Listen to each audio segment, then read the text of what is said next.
Hi hello friends, నమస్తే. Welcome back to my channel. రేపటి ఎపిసోడ్లో ఇక అపర్ణ ఎంత అడిగినా రాజు నిజం చెప్పకపోయేసరికి ఇంట్లోంచి వెళ్ళిపోమని అంటుంది.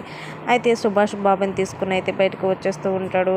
రాజ్ కారు అడ్డం పెట్టి, డాడీ బాబుని తీసుకుని ఎక్కడికి వస్తున్నారు మీరు అనేసి రాజు అడుగుతాడు. ఇప్పుడు సుభాష్ ఇలా అంటూ ఉంటాడు, నా కొడుకు ఇంట్లోంచి వెళ్ళిపోయే పరిస్థితి వస్తే నేను అడ్డుకోక తప్పడం లేదు అనేసి అంటాడు. నేను బాబు కోసం ఇంట్లోంచి వెళ్ళిపోవడానికి కూడా సిద్ధపడ్డాను డాడీ అనేసి రాజు అంటాడు. ఒక అనామకుడిలాగా, ఒక దోషిలాగా నా కొడుకు నా కళ్ళ ముందు ఇంట్లోంచి వెళ్ళిపోతానంటే నేను చూస్తూ ఊరుకోలేను. ఆ నిజం ఏంటో బయట పెట్టాల్సిందే. ఆ నిజం బయట పెట్టాల్సిన రోజు వచ్చింది. నువ్వు నిజం బయట పెట్టకపోయినా నేనైనా నిజం బయట పెట్టేస్తాను, అది ఎంత పచ్చి నిజమైనా అనేసి అంటాడు. ఇక్కడ రాజ్ అయితే ఒక్కసారిగా షాక్ అయ్యి అట్లానే చూస్తూ ఉంటాడు.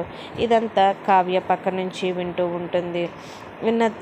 విన్న కావ్య ఒక్కసారిగా, అయితే మావయ్య గారికి నిజం తెలిసే బయట పెట్టడం లేదు అనేసి షాక్ అయిపోతూ ఉంటుంది.